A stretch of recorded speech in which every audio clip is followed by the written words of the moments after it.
जी, extension क्या होगा? आपका बाजू फैलाना, उसमें क्या होगा कि आपके दोनों सिरे लंबाई के रुख बढ़ जाते हैं, यानी कि एक एक दूसरे उसके एंड जो है एक दूसरे से दूर चले जाते हैं। जब आपके जॉइंट्स के दोनों एंड्स आपस में मिलाएंगे तो इस वक्त कौन सी मूवमेंट होगी? Flexion, flexion.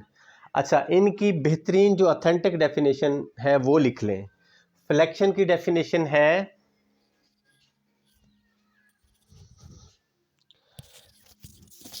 In decrease angle of joint. अगर आपके जोड़ों का एंगल डिक्रीज होता है तो याद रख लें, ये भट्ट साहब ने इंटरव्यू में ये वाली एग्जैक्ट डेफिनेशन पूछी थी। तो पहले मैंने दूसरी बताई जो ऊपर लिखी हुई थी, फिर उन्होंने कहा जी कि इसकी एग्जैक्ट डेफिनेशन बताएं। मैंने कहा जी decrease angle at joint is called flexion और increase angle at joint is called extension. जब एंगल के ज्वाइंट के ऊपर अपना एंगल जाविया बढ़ रहा होगा तो उसको हम एक्सटेंशन कहेंगे। ठीक है, जैसे कि हमने एल्बो ज्वाइंट का एंगल क्या होगा जब आपने बाजू सीधा किया हुआ है, तो एल्बो ज्वाइंट के ऊपर आपका एंगल क्या है? जल्दी से बता दे कोई, कितने दर्जे का एंगल है? अदील बताओ कितने डिग्री का है? कितना? 90 का एंगल। 90 का एंगल नौशीन गलत बता रहे हो आप। बाजू को आप सीधा करें, एल्बो ज्वाइंट के, एल्बो ज्वाइंट, हाँ अब ठीक है। एल्बो ज्वाइंट के ऊपर आपका जो जाविया है वो मैक्सिमम है 180। अब एल्बो को आप बेंड करना शुरू कर दें और ऊपर की तरफ हाथ उठा लें। ठीक है, ये होगा 90 का जाविया और 90 को फिर आप मिलाते जाएं कंधे के साथ तो ये हो जाएगा 0 डिग्री का। अगर से हमारे मसल आ जाते हैं तो इकट्ठी नहीं मिलती, लेकिन वो 0 डिग्री का ही माना जाता है। ठीक है, अब 0 डिग्री डिक्रीज हो रहा है ना, एंगल एंगल डिक्रीज हो रहा है तो इसको हम कहते हैं फ्लेक्शन हो गया है। अब जब इसको आप बढ़ाएंगे एंगल को 45 का, फिर 90 का, फिर 160 का, सॉरी 120 का, फिर 180 का, तो इंक्रीज एंगल हो रहा है। इंक्रीज इन एंगल क्या है कि आपका बाजू एक्सटेंच हो गया है। तो एक्सटेंशन और फ्लेक्शन की डेफिनेशन है इंक्रीज इन एंगल एक्सटेंशन और decrease in angle eight joint is called flexion. ठीक है जी।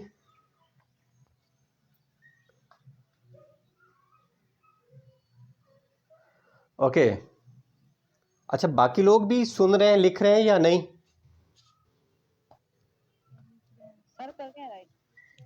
ओके जी, ओके ओके ओके, गुड हो गया। तो ये क्वेश्चन था। माइक्स ऑफ कर दें भाई अपने, बड़ी इरिटेशन होती है। A movement which moves the two ends of a joint away from the body part। ठीक है, ये एक्सटेंशन हो गया। A movement which moves the two ends of joints body part nearer to each other। जो आपके joints के जो सिरे हैं दोनों सिरों को करीब लाती है वो मूवमेंट आपकी फ्लेक्शन कहलाती है। इसके साथ दूसरी डेफिनेशन एंगल वाली भी आपको लिखवा दी है।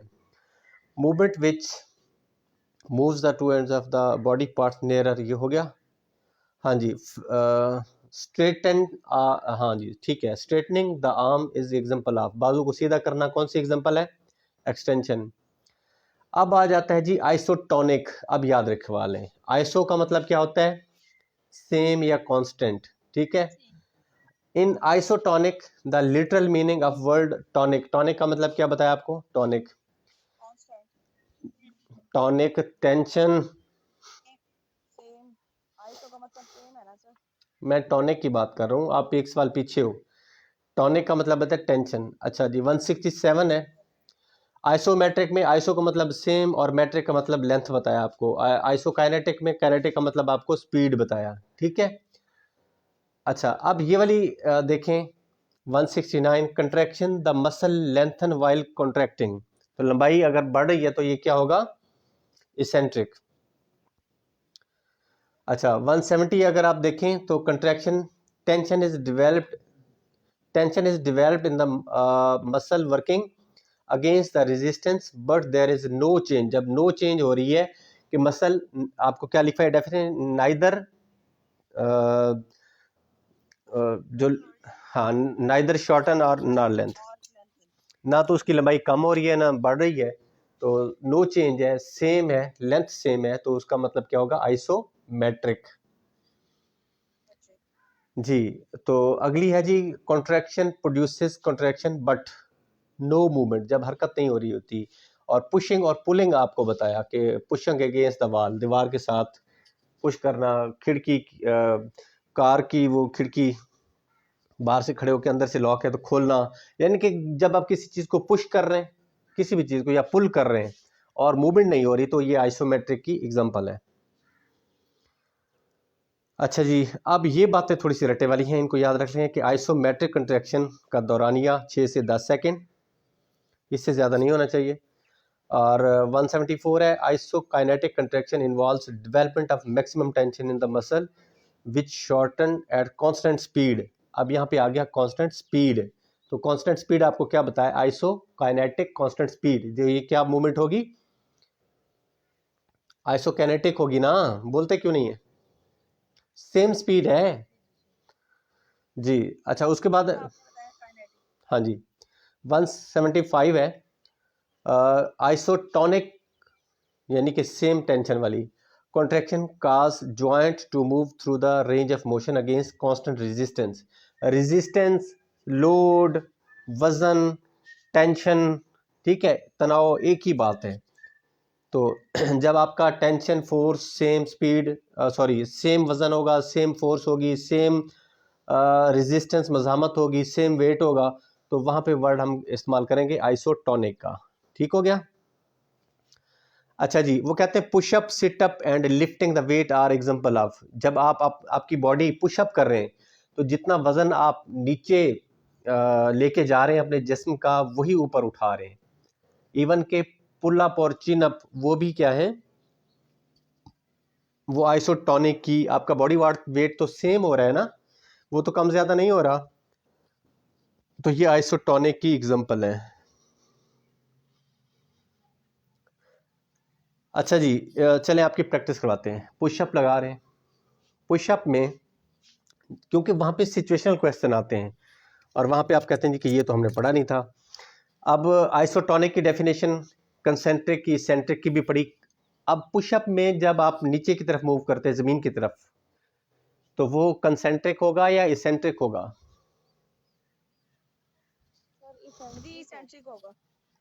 वेरी गुड, इसेंट्रिक क्यों होगा जी? आपके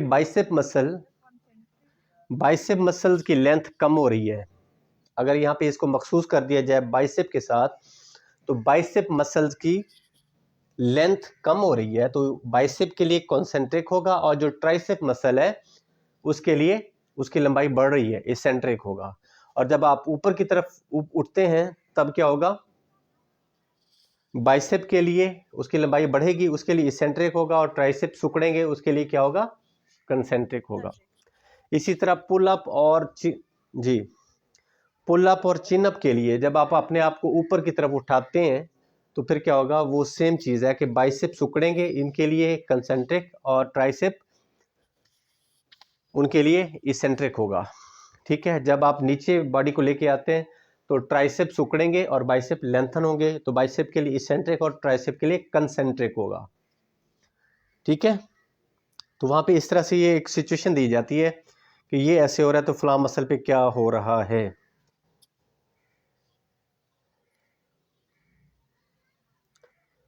हाँ जी, कितने हो गए हैं?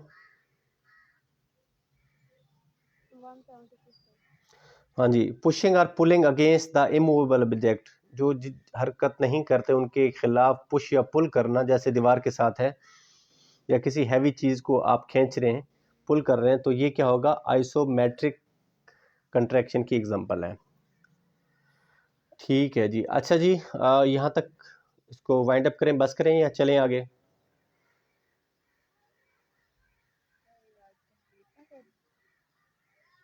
ओके जी, कितने हैं, कितने इसके टोटल?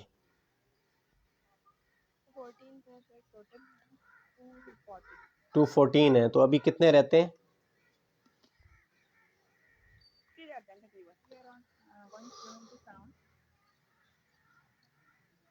30 के करीब रहते हैं आई थिंक। बस चले कर लेते हैं इसको फिर। हाँ जी, बाकी लोग जाग रहे हैं अपने? जी जी, अपने होने का सबूत दें, अपना अपने नाम के साथ अपना नाम बोलते जाएं तरतीब से।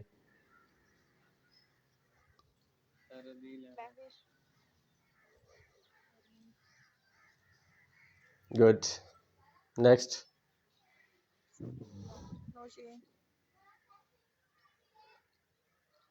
ओके, सादिया इकबाल, रिमिशा, जी सर। राना महबूब, राना महबूब कौन है? जी आपका इकबाल सर। सादिया इकबाल ने अभी तक यस नहीं बोला, आई थिंक सो रही हैं। Hurain Fatima, Gul Mohammad,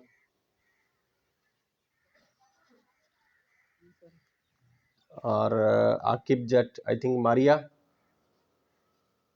yes sir, Sadia. अच्छा सादिया हैं, अच्छा वो वड़ैच हैं मारिया, ठीक है। महविश, अदील, गुल मोहम्मद, ठीक हो गया जी। सादिया बोलने की कोशिश कर रही है लेकिन आई थिंक उसकी आवाज़ नहीं आ रही। जो सादिया इकबाल है, ये इनका नेटवर्क का इशू है, जैसे एज इट इज़ हमारा फ़रहत का रहता था किसी दौर में। तो सादिया बेटा जी, अपना ये नेटवर्क जो भी आप यूज़ कर रहे हैं, और कोई ऐसा यूज़ करें जो जिसके सिग्नल वगैरह वहाँ पे ठीक आते हों और आपको प्रॉब्लम ना हो।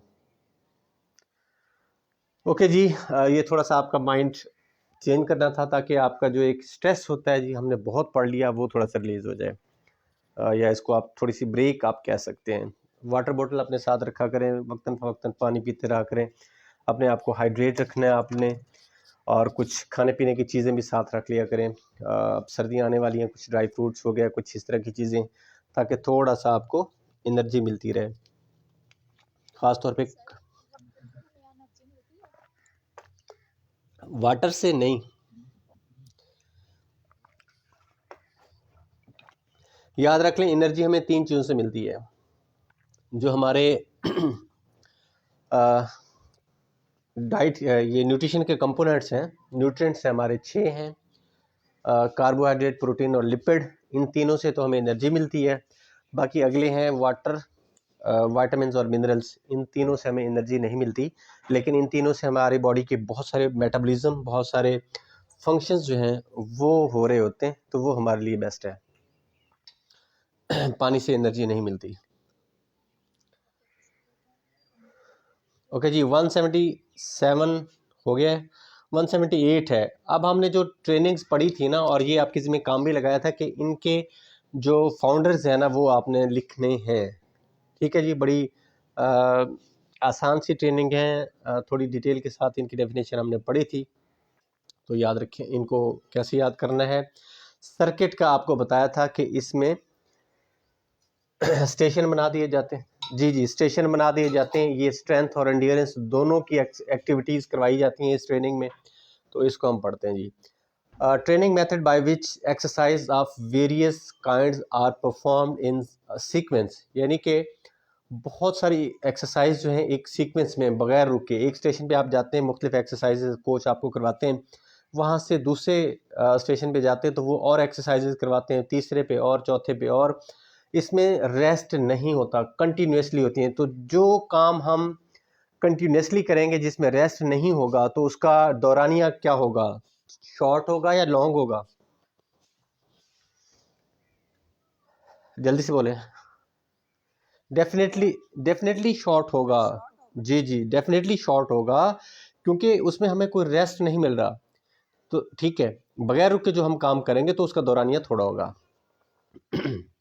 तो ये without apparatus is known as, अच्छा इसमें ना कोई अपरेटस नहीं होता। अपरेटस हम कहते हैं आपकी बॉडी के अलावा जो गैजेट्स हैं, जो साजो सामान है स्पोर्ट्स का, उसको हम अपरेटस कहते हैं। जैसे कि बॉल्स हो गई, या कोई एक्सरसाइज की मशीनें हो गई, उनके ज़रिए आप कोई काम कर रहे हैं, ट्रेनिंग कर रहे हैं, तो वो विद अपरेटस होगा। अगर आप सिर्फ बॉडी वेट, फॉर एग्जांपल कैसे कि एक ग्राउंड में आप हैं, 4 लोग वहाँ पे कोच खड़े हुए हर कोने पे।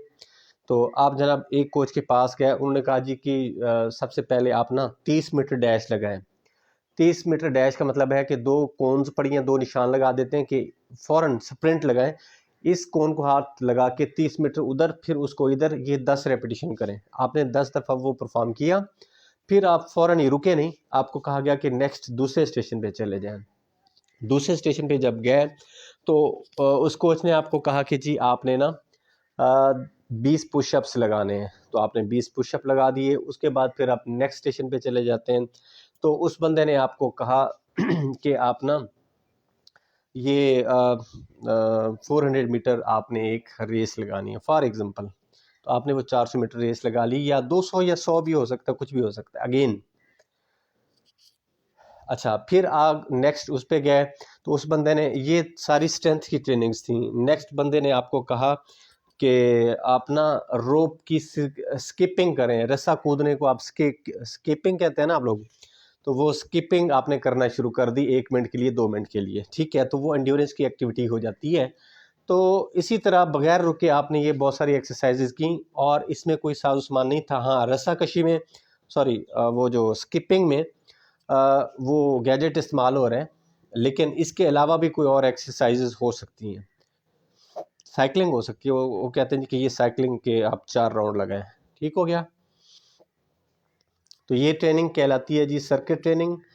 और circuit training was introduced by Morgan and Adamson.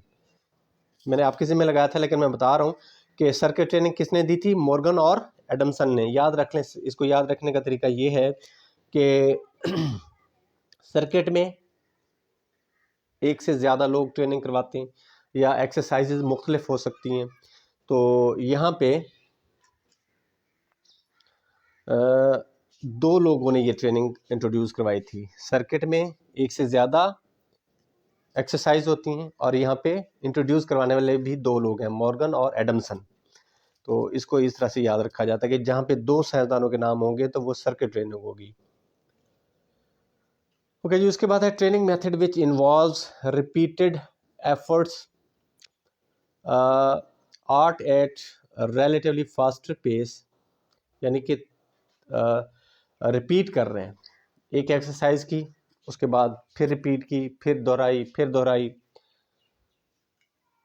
Separated by measured interval of complete recovery is known as. यानी कि आपसे कहा जी चलें जी भागें, 100 मीटर रेस लगाएं, आपने लगा ली। फिर आपसे कहा 2 मिनट रेस्ट कर लें। फिर आपसे कहा 50 मीटर रेस लगाएं, या वही 100 मीटर दोबारा लगाएं। फिर आपने वो लगाई, फिर 2 मिनट रेस्ट दिया। फिर आपसे कहा 100 मीटर लगाएं, आपने लगाई, फिर रेस्ट किया। तो प्रॉपर तरीके से 2-2 मिनट का रेस्ट भी आपको मिल रहा है, और फिर वो जो एक्सरसाइज आप रिपीट कर रहे हैं 100 मीटर वाली, वो बार बार रिपीट कर रहे हैं।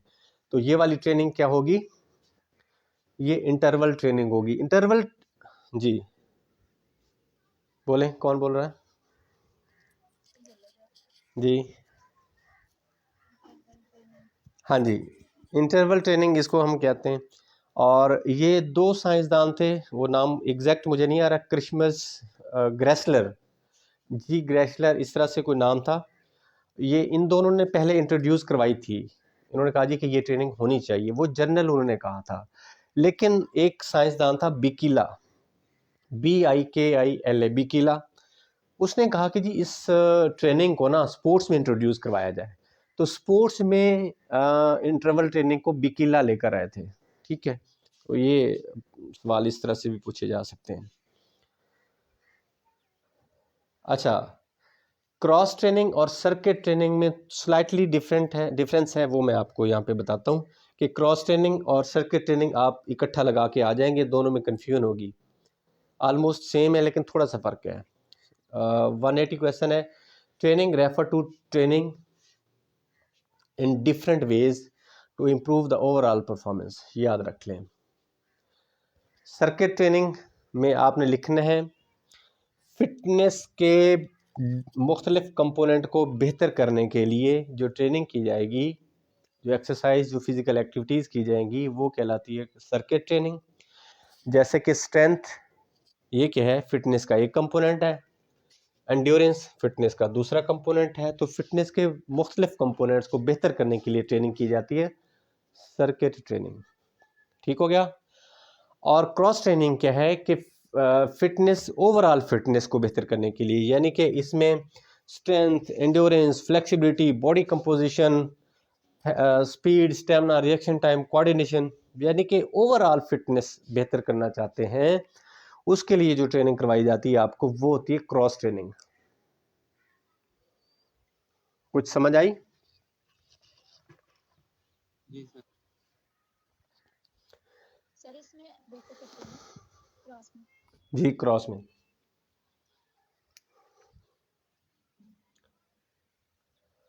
ओके जी, नेक्स्ट। ये क्रॉस ट्रेनिंग में स्किल्स और फिर हेल्थ रिलेटेड दोनों कंपोनेंट्स की हाँ, ओवरऑल, जब ओवरऑल फिटनेस की बात की जाती है तो आपका कंप्लीट फिटनेस के कंपोनेंट जो हैं। ओके जी, नेक्स्ट है action relies on stretch reflex found in the belly of individuals muscle. ये बड़ी टेक्निकल टर्म इस्तेमाल हुई हैं। सबसे पहले तो बेली ऑफ मसल, आपके मसल है ना, इनकी जो स्केलेटल मसल है, इनकी शेप्स होती हैं, इनके हिस्से होते हैं। एक होता है जहाँ से ये ओरिजिनेट कर रहे हैं, उसको हम कहते हैं ओरिजिन।